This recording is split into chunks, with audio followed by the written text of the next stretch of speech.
Thank you. Thank you for allowing me to speak. I felt that the presidential address should have been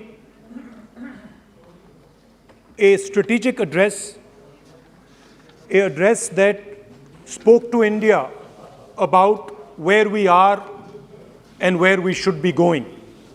What are the challenges we are facing? What are the difficulties we are facing? And what is the potential direction in which we can go?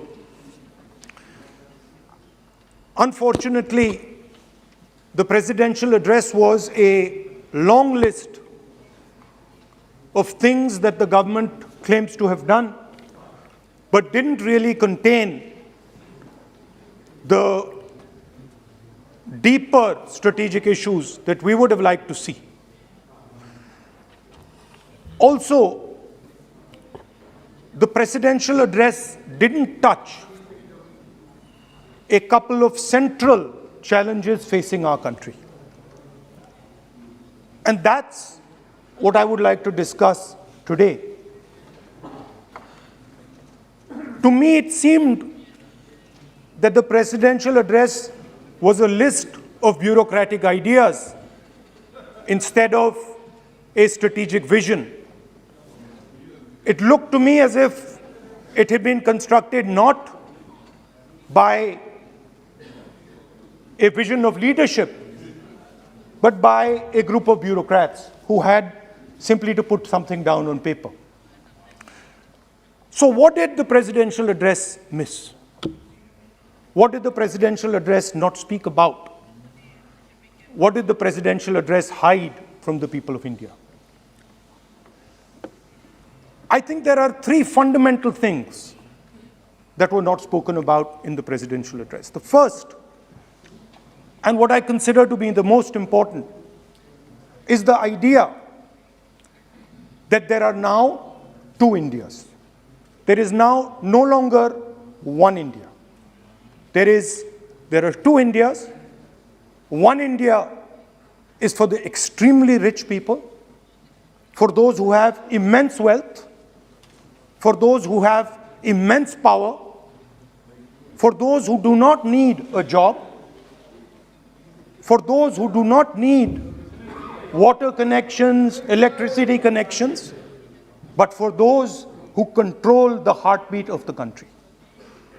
And then another India. Another India. आपके जब नेता बोलेंगे ना, फिर हम भी खड़े होंगे उस समय। एक बात करने दीजिए। ये प्रेसिडेंशियल एड्रेस की एक गरिमा होते हैं। जब आपके प्रवक्ता बोले थे, कोई भी नहीं खड़ा हुआ यहाँ तक। इस गरिमा को मद्देनजर ये चर्चा करना चाहिए। नेता सत्ता पक्ष के भी है, नेता विपक्ष के भी है। हमारे नेता भी बोल रहे हैं, समय हमें दिया गया, इस सूची में हम बोल रहे हैं। अगर आप ये चाहें कि हमारे नेता को बोलने में बाधा डाले जाए, तो मौका हमारे भी आएंगे। आपको नेता जब यहाँ बोलने उठेंगे, हम भी इस तरह की बाधा डालेंगे। ये आपको समझा रहे हैं, चेतावनी दे रहे हैं। ऐसा नहीं, हम लोग डरे हुए नहीं है, हम अपना बात रखना चाहते हैं, अधिकार है हमारा। प्लीज नो प्लीज बैठिए, बोलने सभी अध्यक्ष महोदय। And for my friends in the government, I want to make it clear that the spirit of what I'm saying is not one of criticism. The spirit with which I speak is one of discomfort with the state of our country. And the spirit with which I speak is one where I am worried about what is happening to the country. So you must not take it as a criticism. Take it as a citizen of the country who is concerned about what is going on. धन्यवाद। तो दो हिंदुस्तान बन रहे हैं, एक अमीरों का हिंदुस्तान और दूसरा गरीबों का हिंदुस्तान। और इन दो हिंदुस्तानों के बीच में खाई बढ़ती जा रही है। आपने अभी देखा होगा, अभी दो स्पीकर्स ने बात की, मगर आपने ये नहीं कहा कि रोजगार ढूंढने के लिए उत्तर प्रदेश में, बिहार में रेलवे की नौकरी के लिए वहां पे युवाओं ने क्या किया और क्या हुआ, इसके बारे में आपने नहीं बोला। गरीब हिंदुस्तान के पास आज रोजगार नहीं है।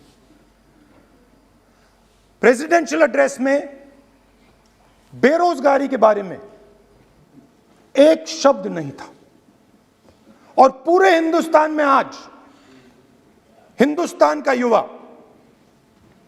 रोजगार ढूंढ रहा है। हर स्टेट में, उत्तर प्रदेश, बिहार, सब जगह हिंदुस्तान का युवा एक ही चीज मांग रहा है, रोजगार हमें दे दो, और आपकी सरकार नहीं दे पा रही। आपको मैं आंकड़ा देना चाहता हूं। इस पिछले साल 3 करोड़ युवा रोजगार खोए हैं। आप बात करते हो रोजगार देने की, 2021 में 3 करोड़ युवा रोजगार खोए हैं। 50 साल से सबसे ज्यादा बेरोजगारी आज हिंदुस्तान में है।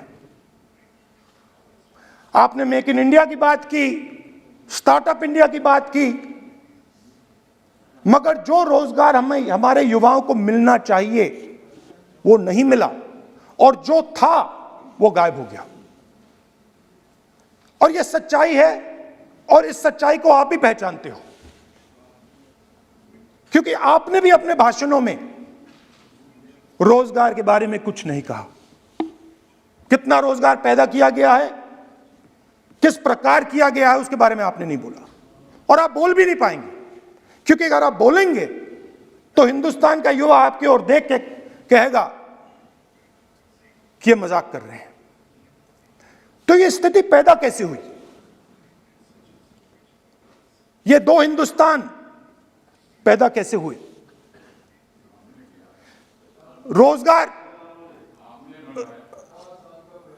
रोजगार स्मॉल और मीडियम इंडस्ट्री और जो हमारा इनफॉर्मल सेक्टर है उधर बनता है। लाखों करोड़ रुपया आपने उनसे छीनकर हिंदुस्तान के सबसे बड़े अरबपतियों को दिलवा दिया। आपने पिछले 7 साल में अनऑर्गेनाइज सेक्टर और स्मॉल और मीडियम इंडस्ट्री पर एक के बाद एक आक्रमण किया है। 7 की कर रहा हूं मैं, 60 की भी करूंगा मैं अपने भाषण में अंत में 60 साल की बात करूंगा आपको खुश करने के लिए। आप ठहर जाइए। मगर असंगठित जो सेक्टर है उस पर आपने आक्रमण किया। कैसे किया? नोटबंदी, गलत जीएसटी और कोरोना के समय जो सपोर्ट उनको देना था आपने नहीं दिया। नतीजा क्या हुआ? नतीजा यह हुआ कि आज 84% हिंदुस्तान के लोगों की आमदनी घटी है और वो तेजी से गरीबी की ओर बढ़ रहे हैं।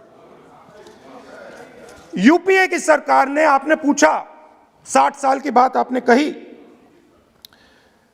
यूपीए की सरकार ने 23 करोड़ लोगों को गरीबी से निकाला था 10 साल में।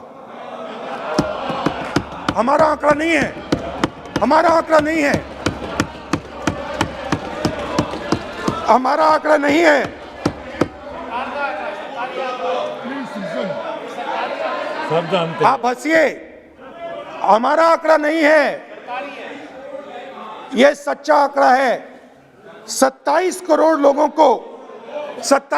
लोगों को हमने गरीबी से निकाला था और 23 करोड़ लोगों को आपने गरीबी में वापस डाल दिया। Same same same.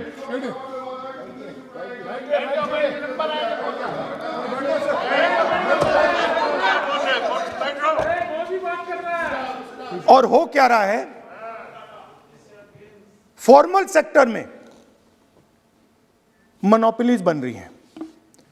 किसी भी आप सेक्टर में देखिए, और सबसे दो मोनोपोलिस्ट के बारे में थोड़ा सा बोलूंगा। उसको वो कोरोना के समय अलग अलग वेरिएंट्स आते हैं ना, डेल्टा, ओमिक्रॉन, वो AA वेरिएंट है। और वो पूरा का पूरा हिंदुस्तान की जो अर्थव्यवस्था है उसके अंदर फैल रहा है। आपने बात उठाई तो मैं उसके बारे में पहले बोल देता हूं। एक व्यक्ति को, नाम नहीं लूंगा, एक व्यक्ति को हिंदुस्तान के सब पोर्ट्स,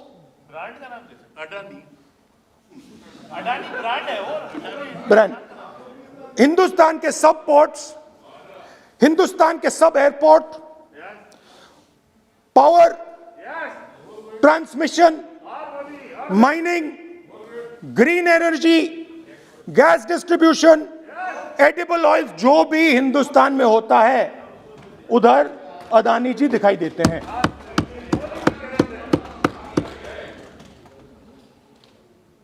और दूसरी side Ambani ji petrochemicals, telecom, retail, e commerce में मोनोपोलियां। तो पूरा का पूरा धन जो है चुने हुए लोगों के हाथ में जा रहा है। और आपने जो असंगठित सेक्टर को खत्म किया, देखिए अगर आप इनफॉर्मल सेक्टर को खत्म कर देते और मैन्युफैक्चरिंग जॉब्स आप क्रिएट कर देते तो फिर इतनी प्रॉब्लम नहीं आती, फिर दो हिंदुस्तान नहीं बनते।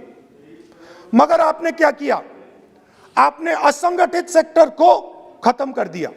नोटबंदी, जीएसटी, कोरोना, सारे के सारे जो स्मॉल और मीडियम बिजनेसेस हैं उनको आपने बंद कर दिया। बोलने दीजिए, सारे के सारे जो स्मॉल एंड मीडियम इंडस्ट्री है आपने उसको खत्म कर दिया, नष्ट कर दिया। अगर आप उनकी मदद करते, और अगर आप उनकी मदद करते, उनको सपोर्ट देते, तो फिर मैन्युफैक्चरिंग सेक्टर तैयार हो सकता था। मगर जो लोग आपका मैन्युफैक्चरिंग सेक्टर बना सकते थे उनको आपने खत्म कर दिया। तो आज हिंदुस्तान में आप मेड इन इंडिया की बात करते रहते हो। मेड इन इंडिया हो ही नहीं सकता। आज बात खत्म हो गई है, क्योंकि मेड इन इंडिया वाले हैं कौन? मेड इन इंडिया वाले स्मॉल मीडियम वाले हैं, उनको आपने खत्म कर दिया। मेड इन इंडिया वाले कौन हैं? असंगठित लोग हैं, उनको आपने खत्म कर दिया, हटा दिया, परे कर दिया। मेड इन इंडिया नहीं होने वाला है। अरे भाई, मेड इन इंडिया करने के लिए स्मॉल और मीडियम इंडस्ट्री को ही बड़ा करना पड़ेगा। बिना स्मॉल और मीडियम इंडस्ट्री को सपोर्ट दिए मेड इन इंडिया हो ही नहीं सकता है। और अगर आप पूछते हैं तो मैं आपको बताता हूं, मैन्युफैक्चरिंग जॉब्स की अगर हम बात करें तो मेरे पास आंकड़ा है यहां पे। पिछले 5 साल में मैन्युफैक्चरिंग जॉब्स 46% कम हुए हैं। 46% drop in manufacturing jobs in India. Why? Because you have destroyed the unorganized sector. Why? Because you have destroyed MSMEs. That is why you are focusing completely on 5 or 10 people. I don't have a problem with that. I don't have a problem with big industry. Focus on them. But please realize that they cannot produce jobs for you. Small and medium industry is the only people who can produce jobs for you. That is the reality. और हो क्या रहा है, दो हिंदुस्तान बन रहे हैं, आप यहां पे भाषण देते रहते हो, नया Hindustan, new India, make in India, और कौन से नारे हैं, स्टार्टअप इंडिया। आप ये बोलते रहते हो, बोलते रहते हो, बोलते रहते हो, और देश में बेरोजगारी फैलती जा रही है। और आप ये मत सोचिए, आप ये मत सोचिए कि ये जो गरीब हिंदुस्तान है जिसको आप बना रहे हैं, ये मत सोचिए कि ये चुप बैठा रहेगा। ये मत सोचिए कि ये चुप बैठा रहेगा, ये चुप नहीं बैठा रहेगा। इस हिंदुस्तान को सब कुछ दिख रहा है। इस हिंदुस्तान को दिख रहा है कि आज, सुनिए, इन लोगों को दिख रहा है कि आज, ये आंकड़ा आप सुनिए, ये आपकी सरकार की देन है, ये आंकड़ा अच्छी तरह सुनिए। इस गरीब हिंदुस्तान को दिख रहा है कि आज हिंदुस्तान के 100 सबसे अमीर लोगों के पास हिंदुस्तान के 55 करोड़ लोगों से ज्यादा जायदाद है। बात समझिए, 10 लोगों के पास 40% हिंदुस्तान से ज्यादा धन है, 10 लोगों के पास। ये कैसे हुआ? ये आपने किया, ये नरेंद्र मोदी जी ने किया। और तो मैं आपको एक सुझाव देता हूं, प्रधानमंत्री जी को आपको सुझाव देता हूं, ये जो दो आप हिंदुस्तान आप बना रहे हैं, इन दो हिंदुस्तानों को जोड़ने का काम जल्दी से शुरू कीजिए। स्मॉल एंड मीडियम इंडस्ट्रीज की मदद करना शुरू कीजिए। जो हमारे बेरोजगार युवाएं हैं उनकी मदद कीजिए। और ये जो आप पूरा का पूरा धन इन्हीं 5-10 लोगों को दे रहे हो, क्योंकि ये आपकी मार्केटिंग करते हैं, आपको टीवी, व्हाट्सएप, फेसबुक पे लगाते हैं, ये काम आप बंद कीजिए, नहीं तो देश का नुकसान होगा। आपका नहीं, देश का नुकसान होगा। तो पहला मेरा सुझाव यह है। नंबर 2 और नंबर 3 भी है, अभी आएगा वो। और वो जो आपने 60 साल की बात कही थी, वो नंबर 3 में आएगा। Now I'd like to speak. There are, आप तो now there are two competing visions of this country, which is frankly the main difference between us and them.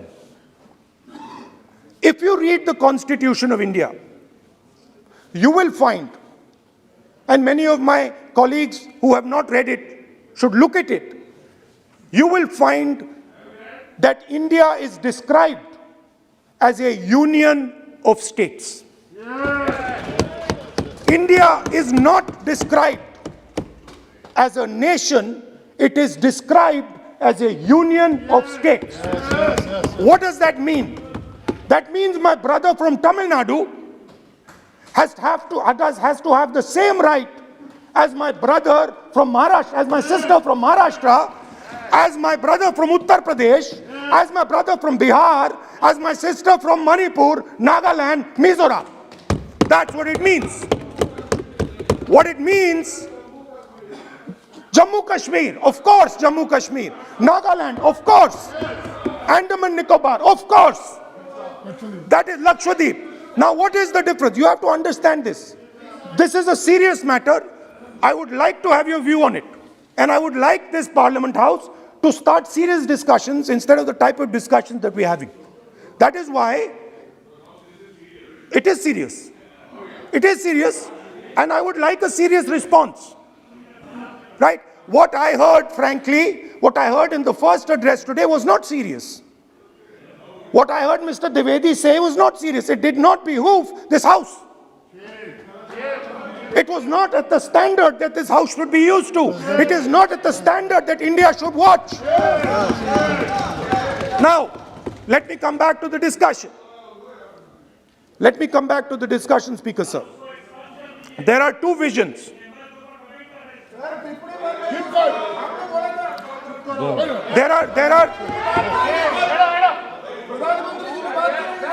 There are two visions of this country. One vision that it is a union of states, meaning it is a negotiation, meaning it is a conversation. Yes. Meaning I go to my brother in Tamil Nadu and I say, what do you want? And he says, this is what I want. And then he asks me, what do you want? And I say, this is what I want. It is a partnership. It is not a kingdom. Yeah. Remember that. Yeah. You will never, ever in your entire life rule over the people of Tamil Nadu. Yeah. It cannot be done. You will never, ever in your life rule over these other people. Please listen to what I'm saying.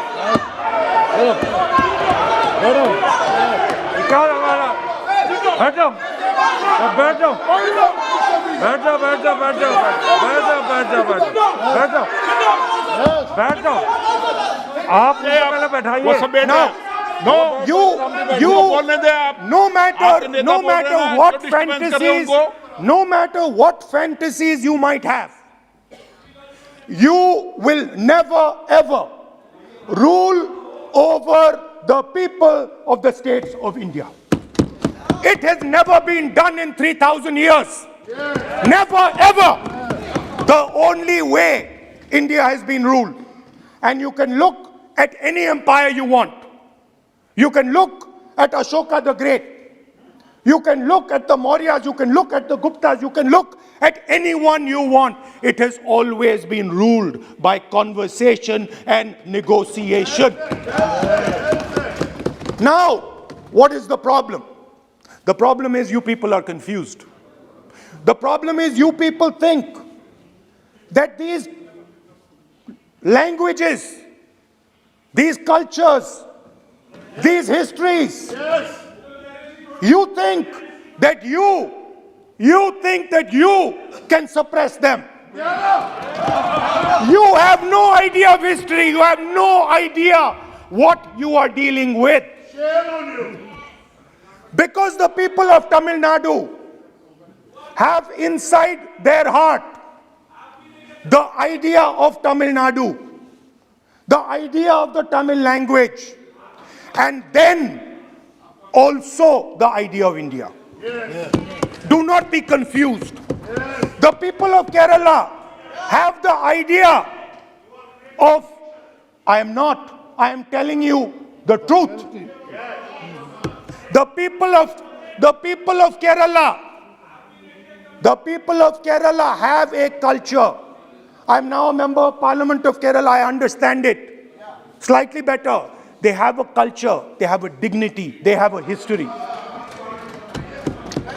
The people, like the gentleman said, the people of Rajasthan have a culture, have a history, have a tradition, have a language. They have a way of life. This is like a bouquet of flowers. Yes. This is our strength. Yes. I learn from the people of Tamil Nadu. I learn from the people of Rajasthan. I learn even from you. Every day I learn from you. I do. It's not funny. It's not funny. I learn from you. Right? It's not funny.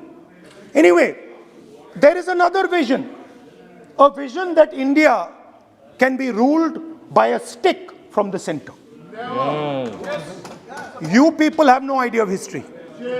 Because every time it has been attempted, that stick has been broken and smashed. Now what is happening as a result of your flawed vision of the country? Two Indias are of course being created. Two Indias are of course being created. Speaker, sir. Adhyaksh Mahoday.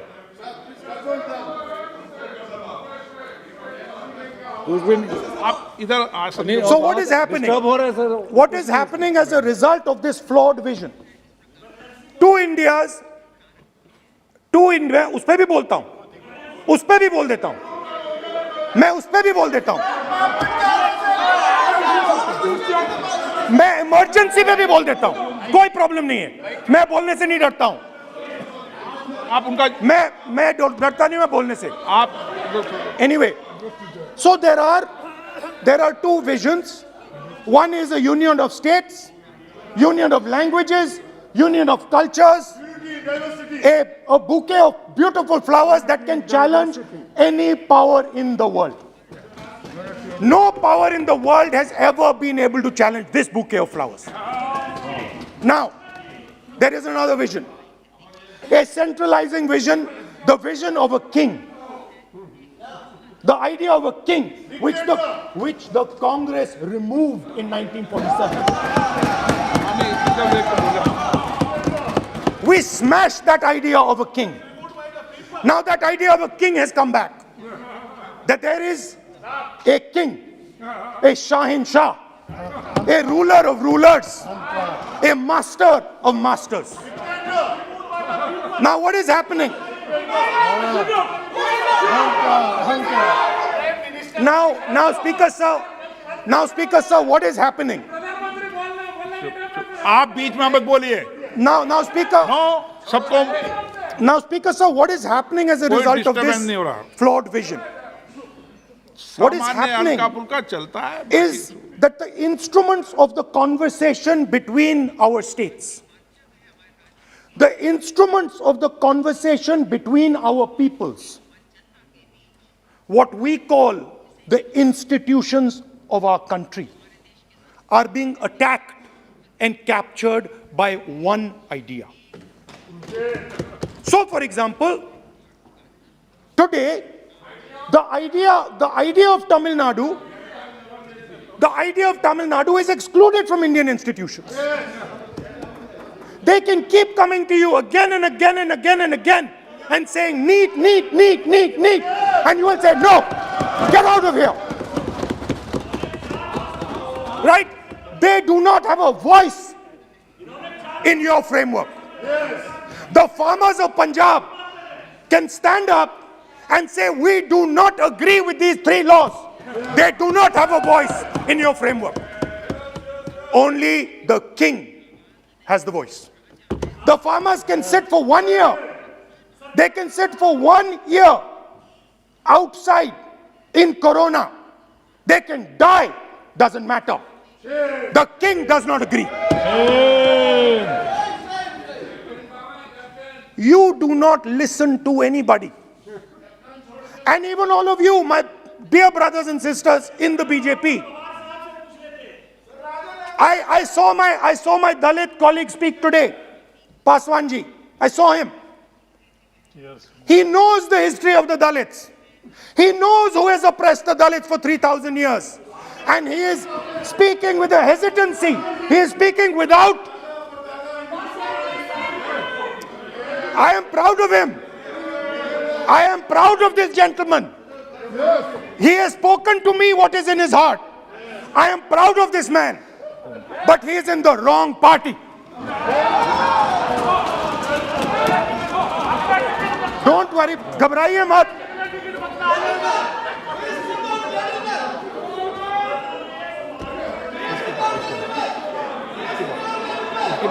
नहीं, बीच में नहीं.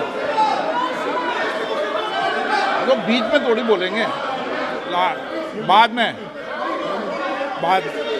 No. Look, Speaker Sir, I am a democratic person. I will allow him to speak. ये सुनो एक minute. ये आप किसी को इजाजत नहीं दे सकते. ये अधिकार मेरा है. प्लीज बैठ जाइए.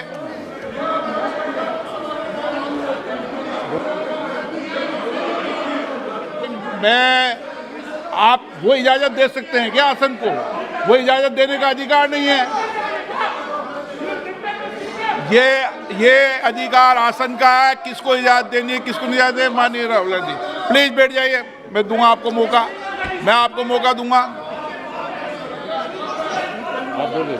So, Speaker Sir. So, Speaker Sir. माननीय सदस्य प्लीज बैठिए. मैं आपको मौका दूंगा. बोलते रहे आप. क्या करें? Speaker Sir. So this confused ideology, this confused understanding of the nation of India is playing havoc with this country. And I'll give you examples. The judiciary, the election commission, Pegasus. These are all instruments of destroying the voice of the Union of States. When you apply Pegasus on an Indian politician, when the Prime Minister personally goes to Israel and authorizes the use of Pegasus in India, he is attacking the people of Tamil Nadu. He is attacking the people of Assam. He is attacking the people of Kerala. He is attacking the people of Bengal. एक minute, point of order. 52(1). 352(1). Speaker sir, 352(1) कहता है कि a member while speaking shall not refer to any matter of fact on which a judicial decision is pending. Supreme court में ये pending है sir, और यदि इनको सुप्रीम कोर्ट पर विश्वास है, कोर्ट पर विश्वास है, तो ये अपना फोन जो है जमा करें, पहले ये शामिल हो सर, ये पहले उसके इंक्वायरी में शामिल हो, क्योंकि इनका नाम भी पेगासस में है, सो कॉल्ड ये जो कह रहे हैं, इसीलिए ये पेगासस का नाम नहीं ले सकते सर, ये कोऑपरेट नहीं कर। Now, so what is happening is that a particular organization has captured the institutional framework of the country and is attacking the voice of the different states of this country. And my fear is that you will get a reaction from that voice. My fear is that this attack that you're carrying out on the institutional framework of this country is going to get a response from the Union of States. And you're fiddling. I understand this. You might not appreciate it, but my great-grandfather spent 15 years in jail building this thing.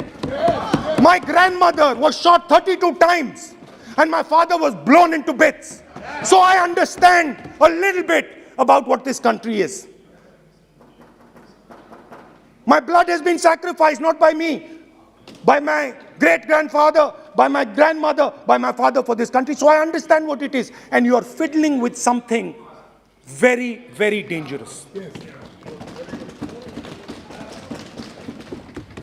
And I am advising you, stop. Because if you do not stop, you will create a problem. You have already started creating the problem. The problem has already started in the northeast. The problem has already started in Tamil Nadu. You're not visible. It's not visible to you right now. Jammu Kashmir, which I will speak about, which is my third point. Now, what you're fiddling with is extremely dangerous, and it demonstrates a complete lack of understanding of history. Please, this evening, go back and look at all the empires that have ever ruled India.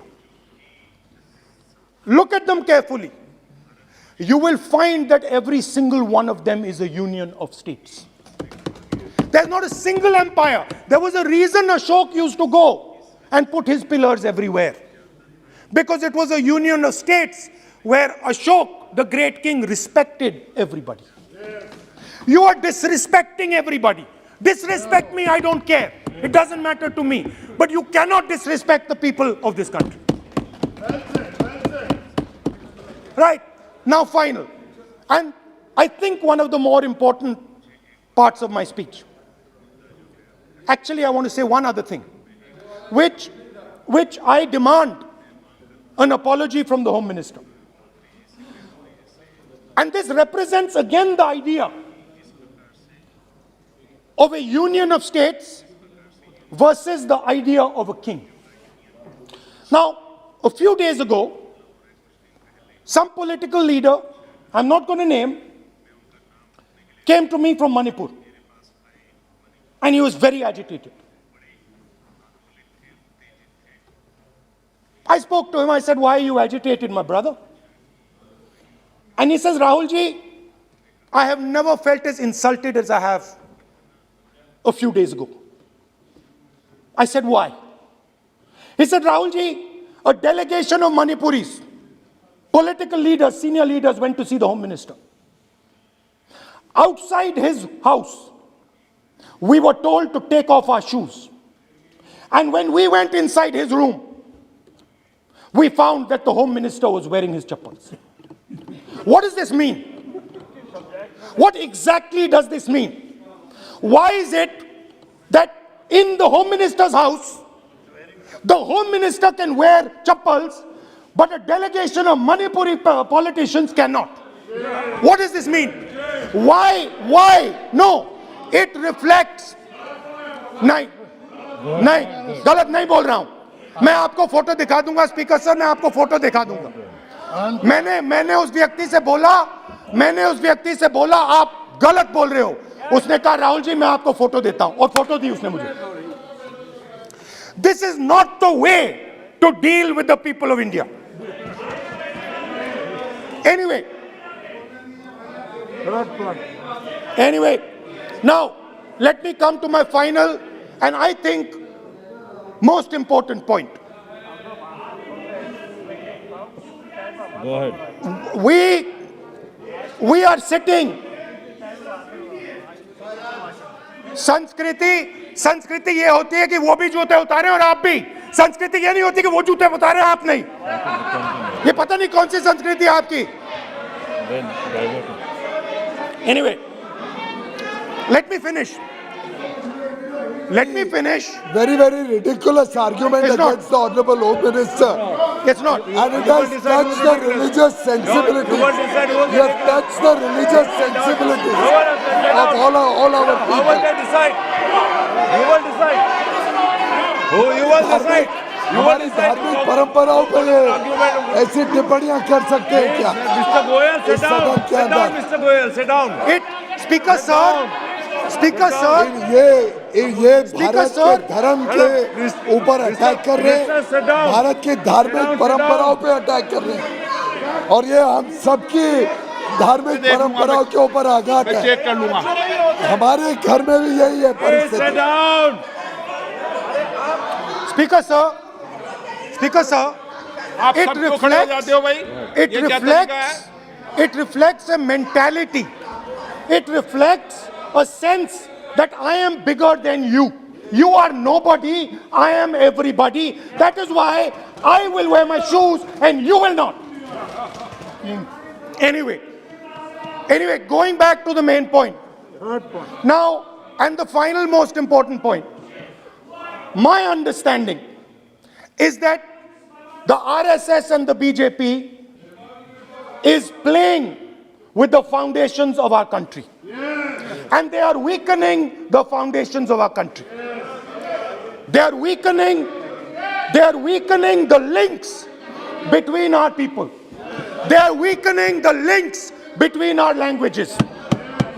Now, they have further weakened the country. They have further weakened the country by ensuring that not a single Indian youngster can get a job. So today, unlike a decade ago, 15 years ago, India is weak. Ask yourselves, why you were not able to get a guest on Republic Day. Ask yourself that question. Don't look surprised. Ask yourself that question. What is happening is that India today is completely isolated. We are completely isolated and surrounded. We are surrounded in Sri Lanka, Nepal, Burma, Pakistan, Afghanistan, China, everywhere we are surrounded. And our opponents understand our position. Please let me speak, because I'm saying something very serious, right? I'm saying something very serious. Let me say it. We have been weakened. The conversation between our people is not taking place. Our institutions are under attack, and we are completely surrounded.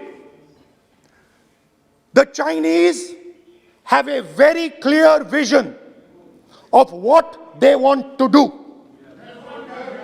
They are very, very clear about what they want to do. And one second, please. The single biggest, you can ask anybody who understands, the single biggest strategic goal of India's foreign policy has been to keep Pakistan and China separate. This is fundamental for India. And what you have done is you have brought them together. Today, do not be under any illusion. Do not underestimate the force that is standing in front of you.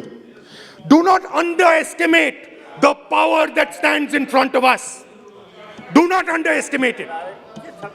You have brought Pakistan and China together, and this is the single biggest crime that you could commit against the people of India. China has a clear vision, and I can clearly see, without any confusion in my mind, that China has a plan. China has a plan.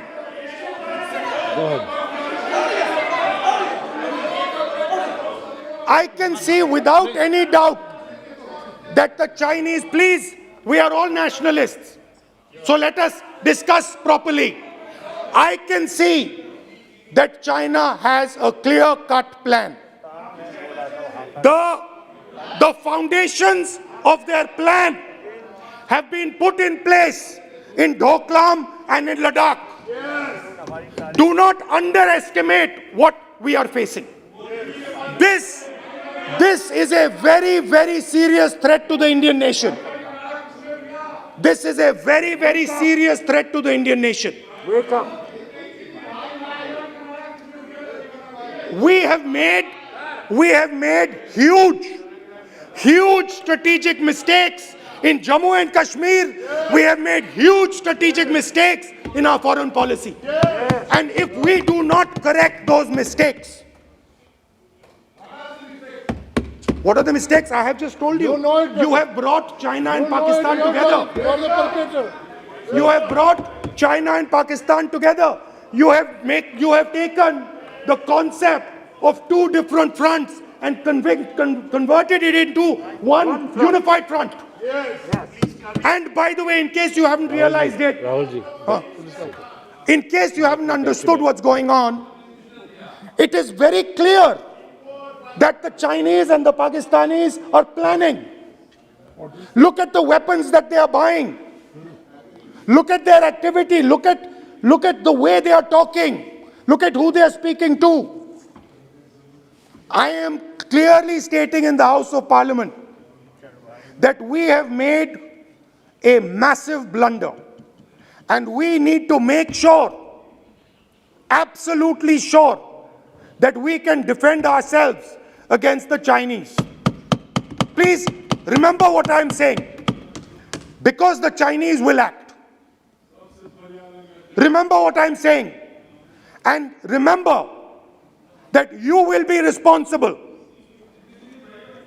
for anything that happens. That is why it is important that as a nation, we start this conversation. It is important as a nation that you listen to what we say, because we have experience, we have understanding. You might not think so, but we have people on this side who understand these things, have great understanding. Use us. Use us. I can see that some of you are understanding what I'm saying. I'm happy. I'm happy. I can see. So these are the 3 points I wanted to make today. The nation is now at risk. The nation is at risk. The nation is at risk from outside. From inside. The nation is at risk from inside. And that is a very dangerous place for a nation to be. And I don't like it. I am very uncomfortable with my nation, with my beloved country standing where it is standing. Completely isolated on the outside, fighting on the inside, institutions captured, states not able to speak to each other. This worries me. It frightens me for my country. And so that is why I thought it was important that I speak today. I know that many of you will just rubbish what I'm saying. I understand it. That's what you've been told to do. And I'm happy to let you do it. But remember what I said. You are putting this nation, this wonderful nation and its people at huge risk. Stop. Thank you. Kamlesh Paswan ji, आपको मौका है। Kamlesh Paswan, please please आप बैठिए। आप क्यों हो गए? बैठिए कमलेश पासवान जी। राहुल भाई अपने भाषण में मेरा नाम लिए और दलित कहकर मुझे कहा कि I am in a wrong party, you are in a wrong party. अध्यक्ष जी, मैं इनको बताना चाहता हूं कि आपकी नीति क्या रही है। आपके दादी की, आपके पिताजी की, कांग्रेस की जो नीति रही है, आज तक हमारे समाज को फूट डालो राज करो। और उसी के नाते जब पूरे देश की जनता इस चीज़ को समझ गई है तो यही हाल अध्यक्ष जी, इसीलिए यही हाल हो गया है कि मेरे जैसे एक छोटे से सांसद, कहाँ बांसगांव, कहाँ राहुल गांधी और कमलेश पासवान के बाद बोलने का इनको मौका मिला। और ये कोई कर सकता है। और हम सब लोगों का सौभाग्यशाली है अध्यक्ष जी कि जिस पार्टी में हूँ, मेरी पार्टी ने मुझे 3 बार सांसद बनाने का, इस उम्र में बनने का अवसर दिया, टिकट दिया। इससे ज़्यादा मुझे और क्या चाहिए। ये मेरे आउटलाइंस को करेंगे। मेरी खुद एक पहचान है। 3 बार सांसद रहा हूँ, 2 बार विधायक रहा हूँ। मेरे स्वर्गीय पिताजी ने कहा कि मेरे पिताजी मारे गए, मेरे भी पिताजी अध्यक्ष जी मारे गए, मेरे भी पिताजी जो है रैली में मारे गए। तो मैं भी जानता हूँ दर्द को, इस देश को और इस क्षेत्र के सभी चीज़ों को जानता हूँ। तो जब कभी किसी के बारे में पॉइंट करें तो अपने मैं ये नहीं कहूँगा असंसदीय भाषा हो जाएगी। हैसियत कमलेश पासवान को इनके बस के नहीं है कि ये अपने पार्टी में ले आकर मुझे खुश कर सकें। बहुत बहुत धन्यवाद अध्यक्ष।